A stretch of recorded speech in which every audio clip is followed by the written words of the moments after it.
Kalian pernah dengar hukuman penjara terlama di dunia?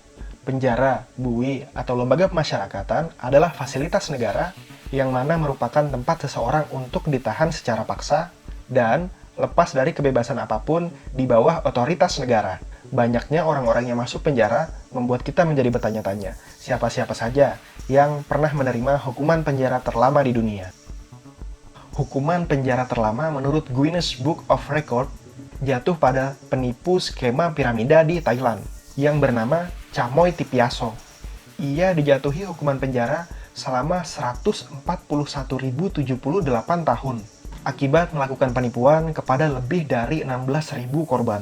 Akan tetapi, pada tahun 1989, hukuman di Thailand menyatakan bahwa hukuman maksimal untuk penipuan adalah 20 tahun, sehingga dia hanya dijatuhi hukuman selama 20 tahun. Bahkan ada yang menyatakan dia hanya menjalani 8 tahun dari hukuman penjaranya, setelah itu identitasnya disembunyikan. Untuk rekor, hukuman penjara terlama di Eropa ada di negara Spanyol. Hukuman itu diberikan kepada para pelaku serangan teror Basque. 3 pria total dijatuhi hukuman sebanyak 120.000 tahun penjara karena keterlibatan mereka dalam pengeboman Madrid tahun 2004 yang menewaskan 193 orang.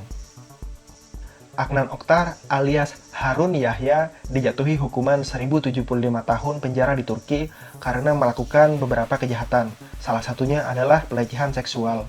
Hukuman yang diberikan kepadanya merupakan hukuman yang terlama kedua di Turki. Sebelumnya, teroris asal Uzbekistan, Abdul Qadir Masharipov, mendapat hukuman 40 kali hukuman penjara seumur hidup untuk masing-masing korbannya yang dilakukan pembantaian pada hari tahun baru. Aksi kejamnya ini dilakukan di klub malam Reina, tepat pada saat pergantian malam dari tahun 2016 ke tahun 2017. Dia kemudian mendapatkan tambahan hukuman 1368 tahun karena melakukan pembunuhan terhadap orang-orang yang sedang berpesta. Serangan yang dilakukan oleh Abdul Qadir Masharipov itu juga diklaim oleh ISIS. Nah, itu tadi beberapa hukuman penjara terlama di dunia. Saran aja untuk kita semua, sekalut apapun kondisi yang dihadapi, tahan diri dan tahan hawa nafsu. Supaya jangan sampai kita melakukan pelanggaran dan kejahatan atas hukum.